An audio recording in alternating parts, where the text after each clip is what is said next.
truckers, it is a beautiful day for trucking in the USA. Today I'm up in Williston, North Dakota. We're just getting out of town here. I loaded up here yesterday, didn't do any filming. The wind was blowing really hard, it was raining off and on, so it just wasn't really conducive to doing any filming while I was up here, and really there wasn't anything to see. I rolled in, I rolled the machine on the trailer, I rolled over to the truck stop, ordered permits, and sat there the rest of the night watching TV, so it wasn't really exciting. I do have some exciting things that are coming up though. I don't know that you guys have seen my dad on the channel yet, except for the one video where I went down to Billings and got blue. That's the only time you guys have seen my dad, I think. Well, I've got a little thing coming together. My dad and I are going to be doing a YouTube channel together, and it's mostly going to be me behind the camera because you know, I don't know how many of you know this, but my big goal in life is eventually I want to make movies. I mean, for me, trucking right now is just a means to an end. I want to make, you know, movies. And I know one of the movies I want to make is going to be about the trucking industry. So I've got a couple of those that I'm working on, and about how we can fix the trucking industry. So if I can really get that going, that's going to be pretty exciting. As it were, though, my dad is a master craftsman. My dad has been building houses his whole life. He had an electrical contracting business for a long time, and the houses that we've lived in throughout my life, you know, that's one thing I really have to give credit to my dad for. I've always lived in really cool houses that he built himself. Growing up, we never lived in anybody else's house. I never lived in a house that wasn't built by my dad, and you know, he was always really into doing that type of stuff, and he's really, you know, he's going to be 60 years old here pretty quick, and you know, at this point in his life, he is a master home builder. I mean, the houses that he can build today are just absolutely phenomenal. And coming this spring, he's going to be getting ready to sell his house, and when he sells his house, I am going to be doing some really, really awesome 4K, you know, footage up there when I get my new camera, because sometime throughout this winter, I'm going to be buying one of the new Canon C300 Mark IIs, and that is a really awesome camera. It does really, really beautiful, high-quality 4K, you know, video, and so it's an Ultra HD camera. I got a lot of stuff to get between now and then. Right now, I do a lot of filming and stuff with my 5D Mark II, or excuse me, 5D Mark III Canon, which I absolutely love my 5D Mark III, but it's more of a stills camera that you can do video with. The C300's a dedicated camera that can do all that. But what we got looking forward to is I'm just going to be filming this, initially anyways, going to be filming the channel I'm doing with my dad with the 5D. I'm fixing to get some rigs and everything so we can do a really cool job of it, because in addition to being a master builder, my dad is also a master carpenter. I mean, he does beautiful, beautiful carpentry work. You know, he's done all the woodwork in his home, and I'm going to, you know, be doing some video illustrating some of that. As soon as I'm getting a new tripod here that has a roller system on it and a crane. Once I have all that in my possession, I'm going to go up to his house and do a little filming and everything, and show that to you guys. So that's going to be a really fun project, and we're going to start doing basically like a fine home building and woodworking channel with my dad. And haven't decided what to call it yet. If you guys have any suggestions, I'd be happy to hear them, because we've got to find a channel we can do, and we're going to name it, we're going to brand it. I'm going to shoot it. My dad's going to be the star of the show. I think probably the first project we're going to do is for his master bedroom. We're going to be doing a lifting TV cabinet. So it'll have a flat screen TV down inside of a cabinet. When you turn the TV on, it'll automatically lift out of the cabinet up to a height you can see it from the bed. But when you shut it off, the TV will lower back down into the cabinet, the lid will close over it, and then you can see the beautiful view out the windows. So something we really wanted to do, and I think it's going to be a great project for that. After that, we're looking at doing a butcher block table. And we're going to take the show, we're going to break it up into installments. So we'll go and film for like 3-4 days straight, and then we'll break it into an installment that'll come out probably either once a week or once every 2 weeks, just to kind of keep an active flow on the show so you guys have something to see, anybody that follows over there. So it's going to be really cool, it's going to be really fun, and for me it's going to be great getting some, you know, experience behind the camera where I need to be if I want to be a filmmaker. I don't have the desire to be an actor. I'm not, you know, I'm not the guy that's the best in front of the camera, and I don't know if you guys notice this watching the channel from time to time, but I do have a really hard time speaking. I was in a car accident years ago where I smashed my face really bad, and so for me to speak off the cuff, it's actually fairly difficult. So a lot of times I get into, like I'm doing right now, I have a hard time getting the words out of my mouth. I know what I want to say, but my speech processes in my brain were a little bit damaged. I'm still very creative, still very good with the camera, I've been doing photography for years. As a matter of fact, if you guys would like to go check out my photography site, you can go. It's bignickmontana.com, and you can see a lot of pictures I've taken over the years on there. I mean, I love doing photography. It's kind of funny how trucking and photography and video have all kind of come together in one world for me, because I started out driving truck in 2003 when I got out of the Navy, and when I got out of the Navy, kind of was looking for something to do. I worked a couple of different jobs for a few months, really hated everything I did, wasn't happy. I broke up with the girl I was seeing who'd moved back with me, and was just kind of looking for something to go do. And one day my dad said, "Hey, why don't you go give this truck driving thing a call, or give this truck driving thing a try." See, brain damage you get using wrong words for things. And so I went out and I started driving. I got my CDL. I went to work for a local company there. Started driving for a couple of months. Then I bought my own truck, and I went out on the road with my own truck and did all that. And then as something from that, I started out on the road taking pictures and posting them to MySpace at the time, because it was MySpace that was the big social network back in those days. Facebook hadn't even been created yet. And so I got on MySpace and I started posting pictures of my adventures, my travels to all my friends. And that's how I really got into photography. And then I went and I also, at the time, I got on the site Suicide Girls quite a bit. And I've always loved girls that had like dyed hair and lots of piercings, lots of tattoos. I think it's beautiful what they can do with themselves. I mean, I've always been a real big fan of that. And so it was really cool getting on there. And then the site went through its little thing it went through, and I left the site. But while I was there, I got really more inspired to get into photography. And so I bought my first DSLR, and I started taking pictures of that. And I got fairly good with that camera. And then 2007, when the freight market got real bad, I wound up coming off the road, went to work driving locally, moved down to Texas for a while. And I still did a lot of photography while I was there. Unfortunately, a lot of the photography I did in those early years got lost when a computer hard drive failed. And so a lot of those images I just no longer have anymore, unfortunately. Kind of sad about that, because there's a lot of stuff that I would have loved to have been able to, share and show from those years. But some of the pictures that were uploaded online I do have, and I'll embed some of these in the video here of my old trucks and everything. So, as it were, though, after 2011 I got in the car accident, and after the car accident I really needed, I was out of work, I needed something to do with my time. And that's when I got really heavy into photography again. And I sold a bunch of stuff off. I bought a couple of really nice cameras. I was able to, really get into that while I was going to school there, because I went to IT school, because I still have my VA benefits. And so I had those things going on for me, and that was pretty cool. And I just started to get really, really good at photography in those years. And then I decided that I wanted to try video stuff, because I've been playing around on YouTube for years. While I was down in Texas and I had my fab shop going, I started doing a big truck project in there. I never got to finish because of the accident where I broke my back. I still have that truck. It's my old 72 Chevy. It's got a Cummins 12 valve in it. I'd really like to get that finished someday. Lots of little things like that I've done over the years, and I've done video and, built a following. And so that really brought me to where I got back into the trucking industry, because I knew that if I wanted to do video, I was going to have a way to finance cameras and everything else I did. So I got back into trucking, and I built this company up.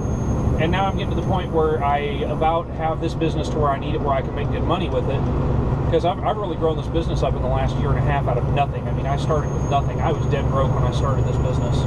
I had just got enough money together to buy a truck. I had to borrow money from a friend to get some other stuff. And I really grew that business out of that. And so now I'm getting to the point where I'm kind of getting where I'm on better footing again. I still got a little ways to go. I've still got some things I need to take care of. The truck needs a little more work. But once I get to the end of that, I'm going to be at the point where I can start to go out and buy stuff again, and start to get more of the things I need to do the stuff that I want to do. So on that list, I'm going to be getting a Zacuto recoil rig. I'm going to be getting a bunch of Kessler crane stuff so I can do some really fluid, beautiful camera movement. A Movi M5 is definitely in there.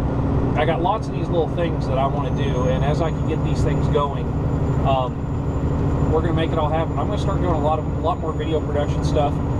One of the big projects I have that I am going to tell you guys about is I'm going to start doing a documentary on the trucking industry.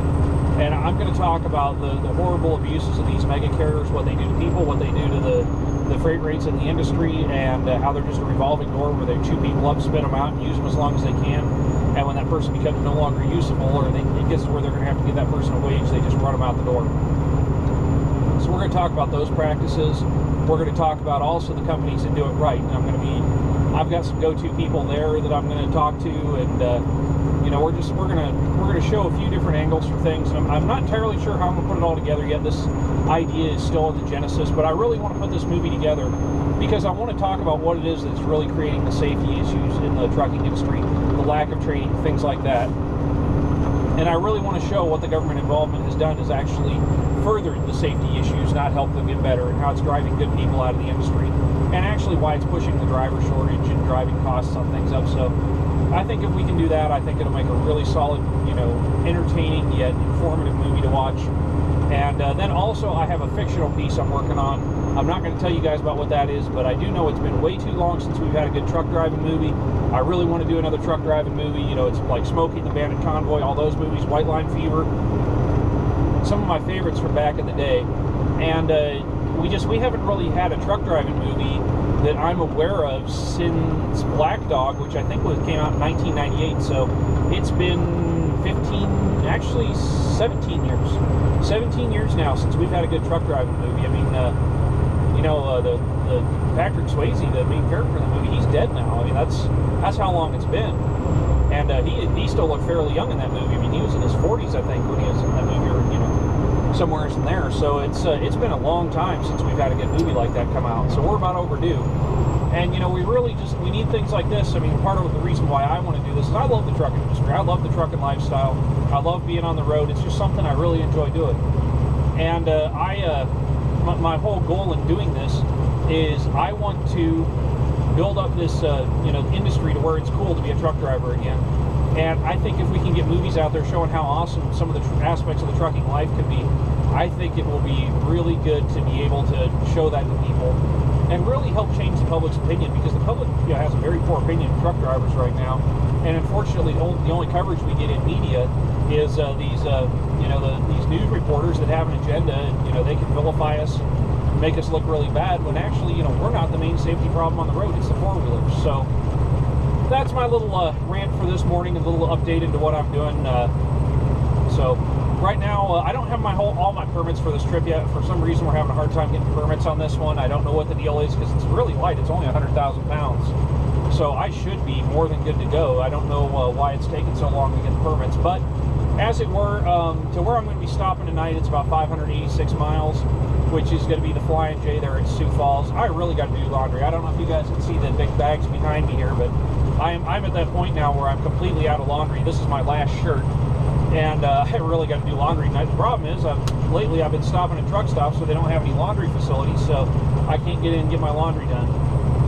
So it's an unfortunate thing when you stop at the Love's. Love's doesn't have laundry facilities, and it kind of messes up our program. So as it were, we'll catch up with you guys later on. I'm get in there. When I get in there, I'm going to get the truck washed and take some video from the outside, let you guys see this. I'm going to try and do more external filming. I haven't been doing a whole lot of that. It's just been, you know, me sitting here talking and then some dash cam video. I want to get out of the truck a little bit more.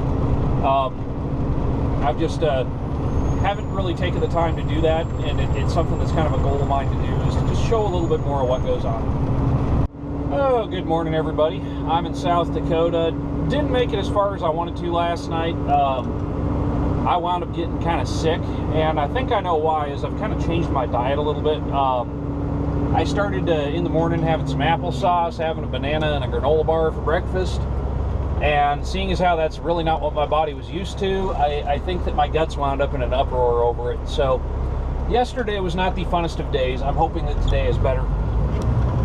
You know, I've been kind of used to eating all that truck stop food for so many years, all the crap you buy out here, that, you know, just because it's hot, ready to go. I-29 South. Well, you know, now I'm putting good food in my system, and my body doesn't know what to do with it. I'm feeling a lot better this morning. I've only been doing this for a couple of days now, and I mean, I did go get pizza last night, which I will always eat pizza. I-29 Just like that damn dog of mine, I love pizza.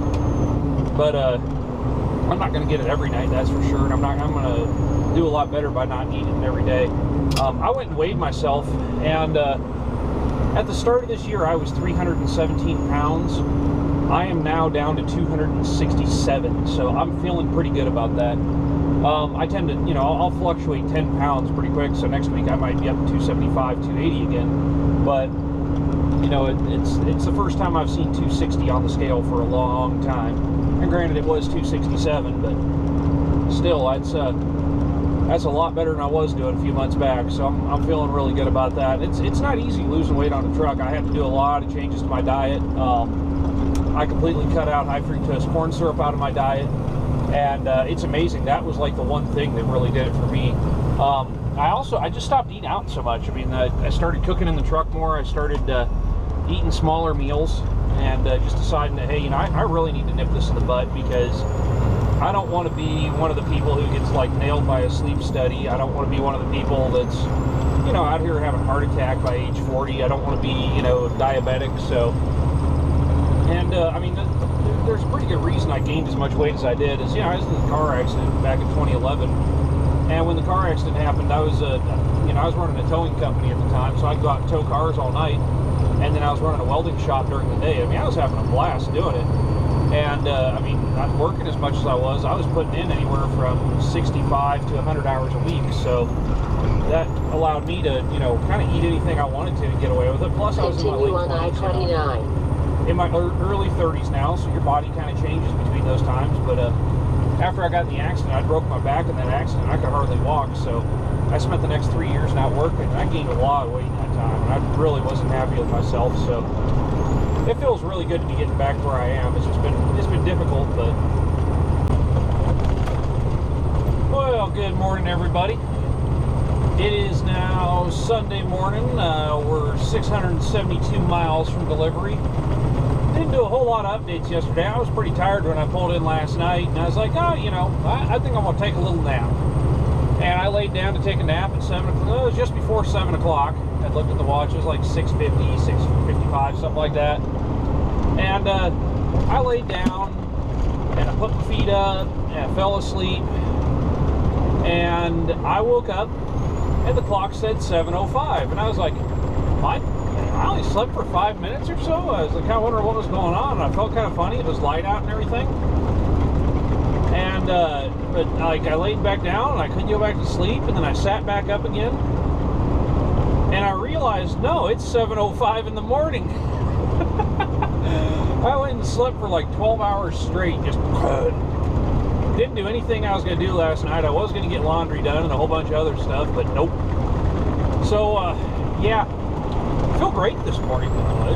First real good night of sleep I've had in a while. I guess I needed it. So we're going to run on over today. I got to stop up here. I was going to go as far last night as the Oak Grove, but it was getting kind of late, and I decided to shut it down at the Pilot over here, because I was able to find parking, or at the Flying J over here in Kansas City, because I was able to find parking. And the funny thing is I did not want to be going inside. I laid down to take that nap. I was out. Woke up this morning, went in, and yeah. So I'm just going to go ahead. We're going to cruise on across here. I just got to make a fuel stop, Central Missouri, and then only got about 490 miles to go today. So that will not be too bad. Hopefully 1.25 miles. Keep left to I-435 south, then exit left. Hopefully you get on over there no problem. I mean, it shouldn't be a real hard day of running. I'm getting a little low on hours for this week. I was checking it this morning. I only had 16 hours to use today, which, I mean, I know there's no way I'm going to use a whole 16 hours today, but I need to be kind of in a hurry just to get across, so I've got some time left to use for tomorrow, which I will pick up a little time for tomorrow, but I'm worried I'm going to get into an hour's crunch. So as it were, and then it looks like I'm going to be putting the truck to the shop on Tuesday. I'm having some issues with it. I've got something going on at the front end I got to get looked at, and so we're going to look into that, and then while that's going on, I'll take a day off, get my logbook reset, and then hopefully Wednesday morning I can be out there to roll again. Keep left to I-435 south.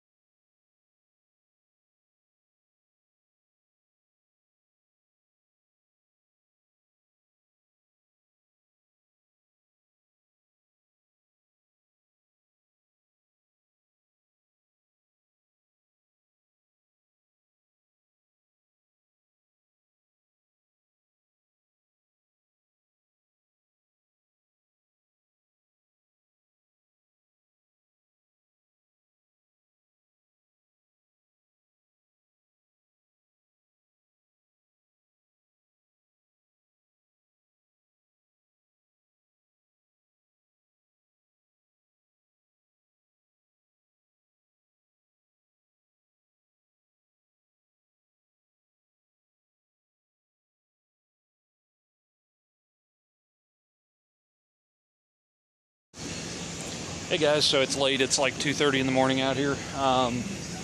Truck is almost done. They've got her put back together. It's sitting down on the wheels.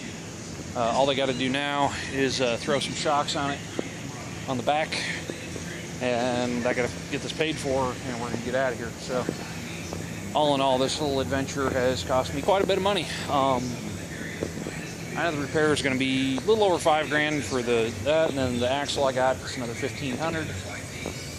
And yeah, we're in some money into this thing. You see Blue sitting behind me in the bay right there. Feels a lot better standing next to it though. I mean, it's like the truck just has a different feel now that it's down on a good solid axle again. And actually, it's sitting a little bit better. So I'm feeling pretty good about it. We just got to get her back out of here and back on the road, go start making some money again. Because by the time this is all said and done, you know, I've lost 5 days worth of running, basically. You know, you figure $1,000 a day. So, I mean, this little adventure with the steer axle here, you figure, has cost me $6,500 for the repair itself. 5 days of running, $1,000 a day. That's $5,000 there. And so we're like at about $11,000. This little adventure here lost. So that's kind of a hard hit to take. And you know, it was kind of the same thing a few weeks back with the Jake brake deal. We had that come through, and let's see, there was, I think $3,500 is what the repair on that cost, and then I was down for 4 days with that, so you know, that's another almost $8,000 there. So yeah, that's like $19,000 in the span of 3 or 4 weeks here that I've kind of, you know, either spent or lost and everything else in this truck. So that's a sizable chunk of money to be doing without right now. So it's going to mean run here. But the good thing is, you know, I think we've pretty well got most of the stuff that was, you know, the truck's really been needing figured out right now. Got solid kingpins in the front axle. Everything up there got rebushed. We put new hangers on it. Went through, really did it right. Replaced the shocks, replaced the brakes. So it's looking pretty good now. We're getting a lot closer. So it's just a matter of doing the last little bit here, and then I can go out and get hooked back up and go get a little sleep. I'm not going to get up super early in the morning, but that's where we're at there. So anyways, I'm going to cut this video off, and we'll go kind of get started on the next adventure here. I'm just glad to be where we are right now. Hey everybody, so we're up here getting the truck work done today. I'm up at MHC Kenworth here in Columbia, Missouri, and we're looking at this brand new W9 that's up here. It's Icon 900 actually, and I just wanted to come in and take a look at it. I haven't seen the inside of one of these new trucks in person yet. Actually, I think I sat in one about 10 years ago or 8 years ago, whatever it was. And when these things first came out, I sat in one for about 2 minutes, and I haven't been in one since. So I just wanted to see what they're all about. They look, you know, looks like a real nice truck. I don't know about the modern motors and everything, but I'll take a look at it anyways. Well, guys, here we are inside this. This is the Icon 900. It's got the GPS over here. Actually, pretty nice in the back. I like this. I mean, it's a little small for what I want, you know.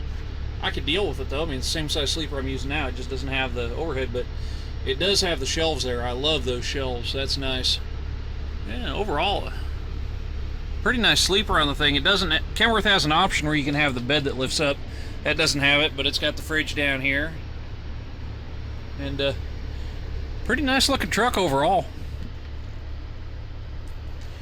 I wouldn't mind driving it. I don't know that I want this new motor that's in it, but hey, I wasn't sure how I was going to feel about this new dash. I like it though. Hey everybody. So those of you that have been following Facebook and the Twitter know last week here has not been a good week. What had happened was coming through some road construction, coming through the cut across to go back into my lane after they'd run us down the other side of the highway for a while. Instead of leveling that out, they paved it down through the ditch. Well, coming down through that, something in my front end went snap, crackle, pop, and started having really bad shimmy, vibration, everything else. So I wound up having to give the load I was on to another truck, and then we had to turn and burn to get ourselves on on our way. So unfortunately, that's kind of where we were at there. I spent the whole week sitting in Missouri. I had to get my hands on another steer axle. I wound up going to the shop I bought the truck from, bought one from them, and they freighted it down to me, because I've dealt with that shop enough to know that they're not going to give me a screwy deal, so they'll stand behind what they do. So they sent that other axle down to me.